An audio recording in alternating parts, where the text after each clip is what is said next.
All right, folks, let me tell you something right off the top. Sometimes Washington reminds me of watching a magician who keeps dropping his own cards. And this weekend, the White House dropped the entire deck because suddenly, and I do mean suddenly, after a year of insisting that tariffs don't raise prices, the administration rushed out an executive order slashing or suspending tariffs on beef, coffee, citrus fruits, sugar, spices, tea, coca, tomatoes, and a whole list of everyday items that are sitting in your kitchen right now. Why? Why now? Why the sprint? Why the sudden U turn? Because I tell you, shoppers are mad, the voters are loud, and the grocery aisle has become the real town hall of America. That's right. Families have been staging a quiet revolution with their shopping carts. And the politicians finally heard the wheels squeaking. Tonight, I'm going to break it all down. This is the theory of Trump tariff, or more accurately, the White House's crash course on political gravity. Let's get it.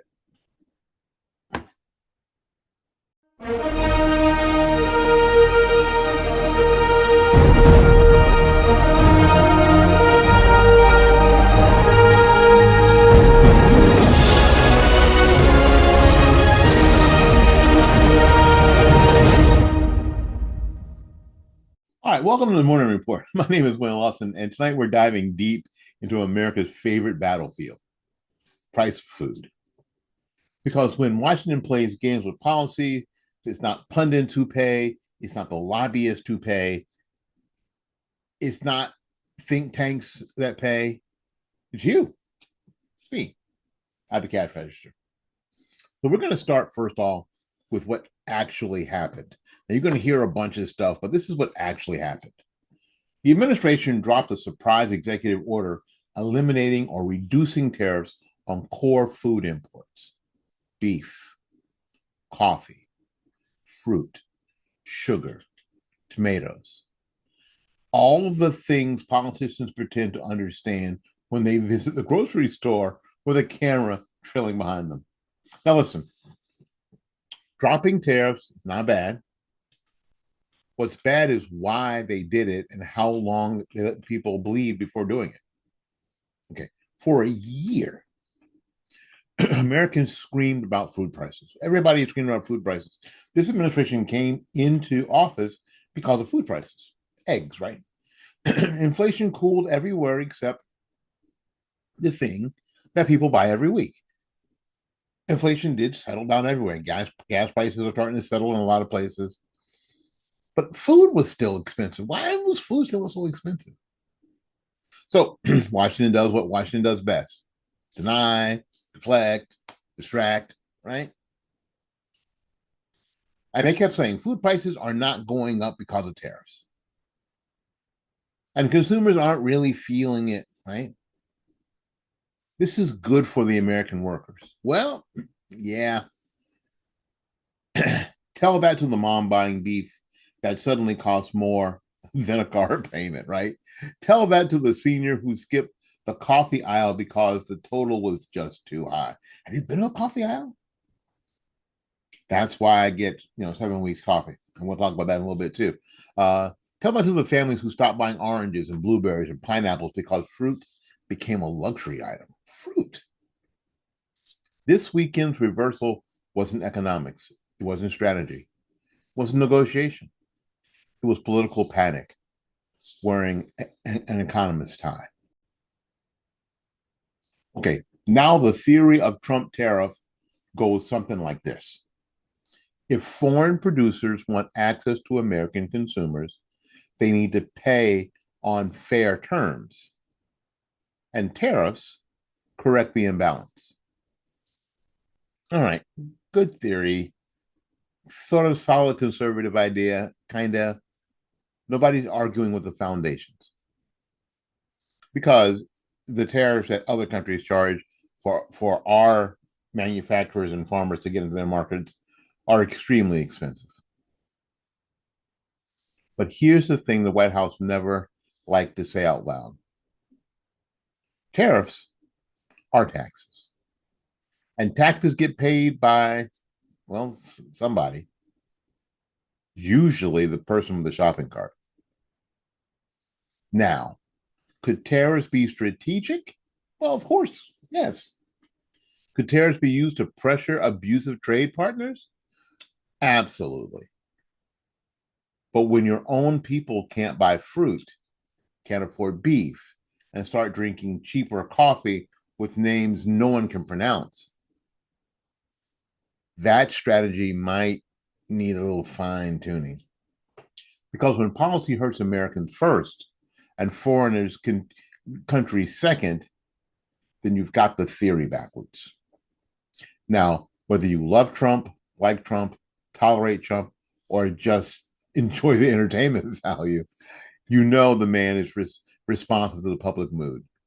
And when voters blow the whistle, he does hear it. This tariff pullback is the clearest sign yet that the White House knows the grocery revolt is real and it's bipartisan. Okay. Let me tell you what shoppers see. They see that beef is too high. They see the price of coffee is creeping up. They see the cost of fruit is ridiculous. Eggs, that was a big deal. And eggs are down, but they're sort of bouncing up and down, right? And eggs can't bounce up and down because they break. But eggs are down. Spices, spices are suddenly gourmet. Now, here's what Washington sees: poll numbers.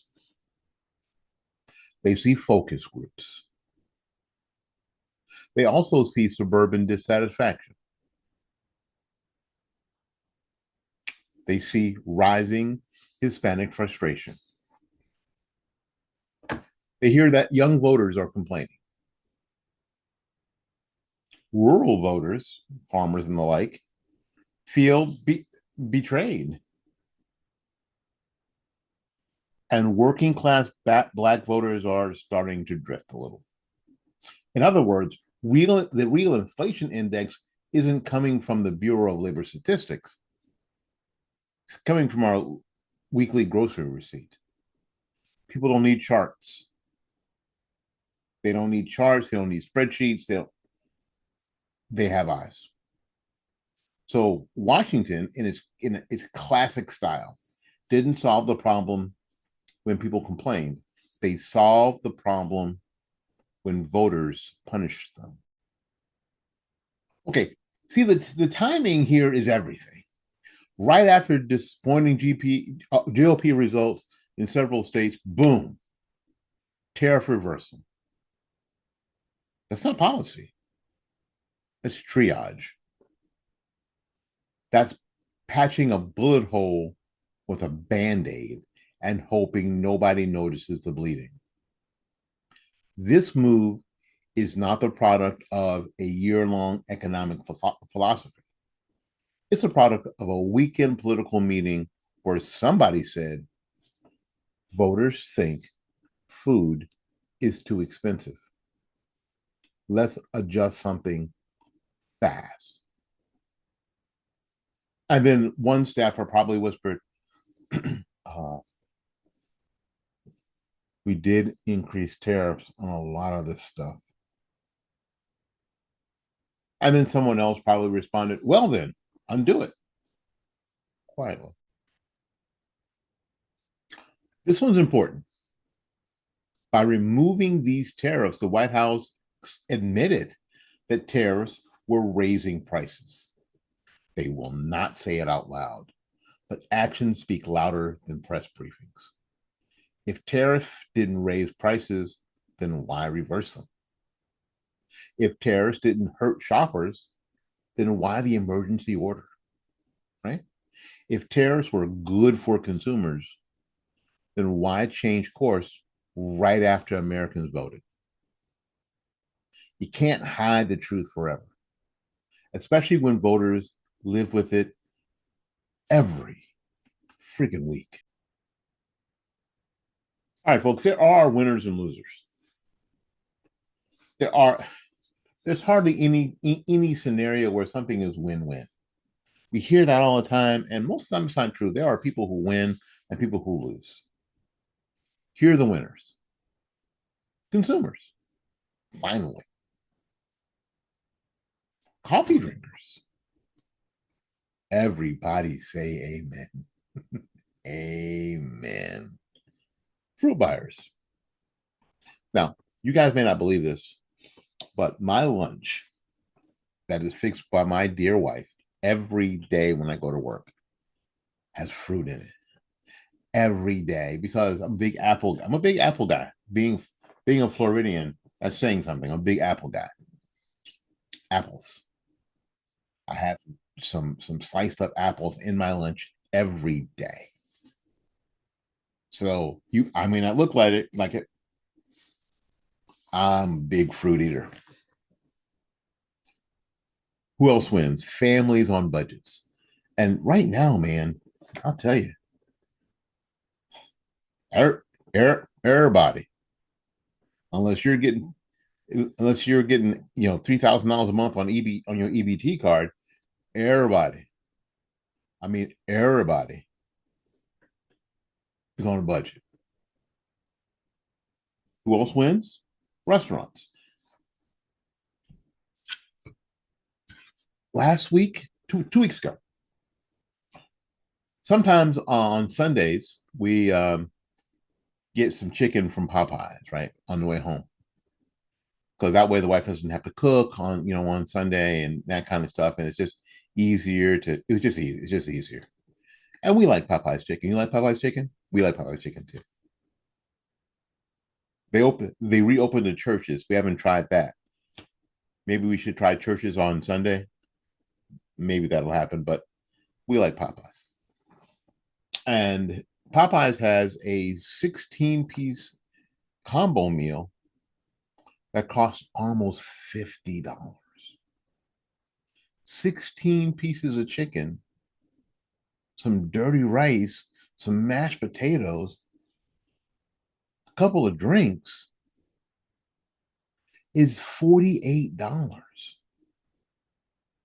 So one of the winners, hopefully, are restaurants and cafes. And anyone who wants to cook beef. Beef is good for us. Lean beef protein is good for us. Anybody who wants to cook it without refinancing the house. Now, again, here are some of the losers. Now we're going to have to try to 6-7 balance, right? Because everything, according to Thomas Sowell, and he is correct, is a trade-off. Here's part of the trade-off. Some American producers who adjusted their businesses around the earlier tariff structure, they're now going to scramble. Trade partners who exploited U.S. markets, good, they're going to suffer. If you exploited U.S. markets and you're suffering because of this, well, good. Glad to hear it. And politicians who pretended the tariff story was cost-free. Look, no policy pleases everybody, but stability is the important thing. You can't just jerk the economy around like a fishing rod, expecting no one to fall overboard. This, my friends, is the moral of the story. Government should make life easier, not harder. Prosperity comes from freedom, not manipulation. And when policy hurts the people that it claims to protect, it needs to go. This moment is an opportunity for conservatives to lead with clarity. Support fair trade. Protect American workers, but don't punish American families in the process. There is a balance, smart balance, the conservative balance. Folks, this episode of the Morning Report is brought to you by 7 Weeks Coffee, the pro-life coffee company that does more than just wake you up. They make a difference. A portion of every purchase goes directly to pregnancy care centers that support moms and protect life. So while the White House scrambles to fix grocery prices, you can brew a cup that supports your values. Head over right now to 7weekscoffee.com, 7weekscoffee.com, 7weekscoffee.com, and use the code FightbackMedia for a special discount. Drink with purpose. All right. So what happens next? Expect one of two things. Groceries are going to dip slightly. Okay, so you're not going to be able to go to Publix tomorrow or this afternoon and find hamburger being, 15 cents a pound. It's not going to happen, right? You'll see a few prices soften. Not all, but some. Enough for Washington to pat itself on the back. Right?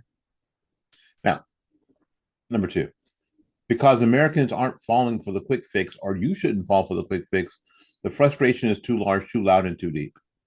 In fact, this moment creates a massive opening for conservatives to say this. See? Policy matters. The free market matters. And families matter. That's your message for this Monday morning. And that's the Morning Report.